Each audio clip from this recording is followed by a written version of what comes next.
শ্রীমদ্ ভাগবত মহাপুরাণ দ্বিতীয় স্কন্ধ প্রথম অধ্যায় ধ্যানের বিধি এবং বিরাট পুরুষের বর্ণনা। ওং নমঃ ভগবতে বাসুদেবায়। শ্রী সুখদেব গোস্বামী বললেন, হে পরীক্ষিত, লোক কল্যাণের পক্ষে তোমার এই প্রশ্ন অতি উত্তম। মানুষের শ্রোতব্য, স্বার্থব্য ও কৃতিতব্য বিষয়সমূহের মধ্যে তোমার এই প্রশ্ন সর্বশ্রেষ্ঠ। আত্মজ্ঞানী মহাপুরুষদের কাছে এই প্রশ্ন অতিশয় আদরণীয়। হে রাজেন্দ্র, যেসব গৃহস্থ দিবারাত্র পরিবারকে নিয়ে ব্যস্ত থাকে, আত্মস্বরূপ জ্ঞান শূন্য সেই গৃহস্থদের বলা শোনা চিন্তা করবার হাজার হাজার বিষয় আছে। তাদের সমস্ত জীবন এইভাবেই শেষ হয়ে যায়। রাত্রিতে নিদ্রা ও স্ত্রীবিলাস এবং দিবাভাগে ধনোপার্জন ও স্ত্রী পুত্রাদি পোষণেই তাদের জীবন অতিবাহিত হয়। সংসারে যাদের অত্যন্ত ঘনিষ্ঠ আত্মপরিজন বলা হয়, সেই সব দেহ স্ত্রী পুত্রাদি সবই অসার। কিন্তু জীব সেই সকল বস্তুতে মোহগ্রস্ত হয়ে এমন আসক্ত হয়ে যায় যে অনুক্ষণ তাদের মৃত্যু কবলিত হতে দেখেও সেই দিকে ভ্রুক্ষেপ করে না।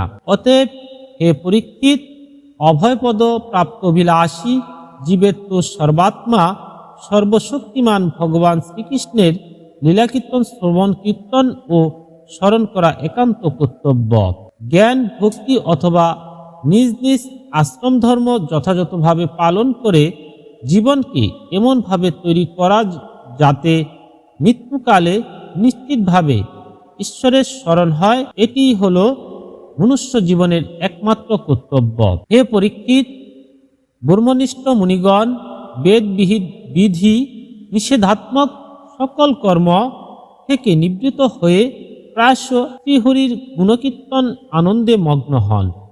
দাপর যুগে শেষ ভাগে ভগবত রূপ অথবা দেবতুল্য এই শ্রীমদ্ ভাগবত নামক মহাপুরাণ আমি আমার পিতৃদেব শ্রী কৃষ্ণ দ্বৈপায়নের কাছে অধ্যয়ন করেছিলাম। হে রাজর্ষি, নির্গুণ স্বরূপ পরমাত্মাতে আমার পূর্ণ নিষ্ঠা আছে, কিন্তু তবুও ভগবান শ্রীকৃষ্ণের লীলা মাধুর্য আকৃষ্ট হয়ে পড়েছি। এই কারণেই আমি এই পুরাণ অধ্যয়ন করছি। তুমি পরম বৈষ্ণব, তাই আমি তোমাকে এই ভাগবত শোনাব। এই ভাগবতের প্রতি শ্রদ্ধা থাকলে শুদ্ধ চিত্তবৃত্তি দ্বারা শ্রীকৃষ্ণ চরণে শীঘ্রই অনন্য প্রেম লাভ হয়।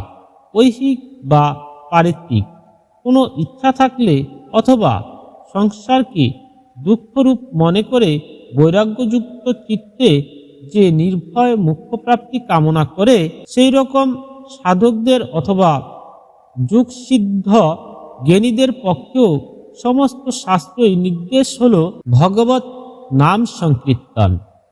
এই সংসারে নিষ্কল্যাণ সাধন পথে অসতর্ক মানুষ দীর্ঘ আয়ু তার অজান্তে বৃথা অতিবাহিত হয়। এতে কি লাভ? কিন্তু জীবন বৃথা কাটছে এই জ্ঞান হলে সেই মুহূর্তকাল সময়ও বৃথা অতিবাহিত দীর্ঘকাল থেকে শ্রেষ্ঠ। কারণ সেই সময়টুকু দিয়ে নিজের আত্মোন্নতির চেষ্টা করা তো যেতে পারে। রাজস্বী খটাঙ্গ তার আয়ুর সমাপ্তিকাল বুঝতে পেরে 48 মিনিটের মধ্যে সব কিছু ত্যাগ করে ভগবানের অভয় পদ প্রাপ্ত হয়েছিলেন। হে পরীক্ষিত, তোমার হাতে তো 7 দিন সময় রয়েছে। অতএব এই সময়টুকুর মধ্যে তুমি নিজের মঙ্গলের জন্য যা কিছু করার প্রয়োজন করে নাও। দেহান্তকাল উপস্থিত হলে মৃত্যু ভয়ে ভীত না হয়ে বৈরাগ্যরূপ অসি দ্বারা এই দেহ ও দেহানুবন্ধী স্ত্রী পুত্রাদিতে যে আসক্তি তা ছেদন করা কর্তব্য। বৈরাগ্য গ্রহণ করে গৃহাশ্রম থেকে নিষ্ক্রান্ত হয়ে পবিত্র তীর্থজলে স্নান করে শুদ্ধ ও একান্ত স্থানে শাস্ত্রোক্ত কুশ, মৃগচর্ম বা কম্বলের আসনে উপবিষ্ট হবে। তারপর পরম পবিত্র এই অক্ষরত্রয় গুষ্ঠিত ব্রহ্মবাচ প্রণব মনে মনে জপ করবে। প্রাণবায়ুকে বশীভূত করে মনকে স্থির করে মুহূর্তের জন্য কোনো বিস্মৃত হবে না। নিশ্চয়াত্মিকা বুদ্ধিযুক্ত হয়ে প্রাণায়ামকে স্থিরকৃত মনের দ্বারা ইন্দ্রিয় রাজিকে তাদের বিষয়সমূহ থেকে নিবৃত্ত করবে। এবং কর্মের বাসনায় চাঞ্চল্য মনকে বিচারপূর্বক স্থির করে ভগবানের মঙ্গলময় মূর্তিতে অভিনিবেশ করবে। স্থির চিত্তে ভগবানের শ্রী বিগ্রহের কোনো এক অঙ্গের ধ্যান করবে। এইভাবে এক একটি অঙ্গের ধ্যান করতে করতে বিষয় সম্বন্ধহীন মনকে পূর্ণভাবে ভগবানের শ্রীরূপে এমনভাবে লীন করে দেবে যাতে বিষয়াদি লেশ মাত্র চিন্তা মনে না আসে। যেখানে গিয়ে মন একবার শান্ত হয়ে যায় তাই ভগবান শ্রীবিষ্ণুর পরম পদ, যা পেয়ে মন ভগবত প্রেমরূপ আনন্দে তন্ময় হয়ে যায়। ভগবানের ধ্যানের সময় মন যদি রজগুণের চাঞ্চল্য বা তমগুণ দ্বারা বিমূঢ় হয়ে যায় তাহলেও নিরুৎসাহিত না হয়ে যোগ ধারণার দ্বারা সেই মনকে বশে আনা দরকার। কারণ যোগ ধারণা রজ ও তমগুণ কর্তৃক রাগাদি মলসমূহ বিনাশ করে থাকে। ধারণা সমগ্ররূপে অনুষ্ঠিত হয়ে স্থির হলে যোগী যখন নিজের পরম মঙ্গলময় আশ্রয় ভগবানকে দর্শন করে তখনই ভক্তিযোগের প্রকাশ হয়। পরীক্ষিত প্রশ্ন করলেন, হে ব্রাহ্মণ, কোন সাধনের দ্বারা কোন বস্তুতে কি প্রকারে ধারণার অভ্যাস করা যায় এবং স্বীকৃত রূপই বা কি, যার দ্বারা শীঘ্রই মনের ময়লা ধুয়ে যায়? সুখদেব বলেন, হে রাজা পরীক্ষিত, আসন অভ্যাস প্রাণায়াম দ্বারা প্রাণবায়ুকে জয় ও বিষয়াসক্তি পরিত্যাগ করে চিন্ময়াত্মিকা বুদ্ধির দ্বারা মনকে প্রথমে ভগবানের স্থূল রূপে নিবিষ্ট করতে হয়।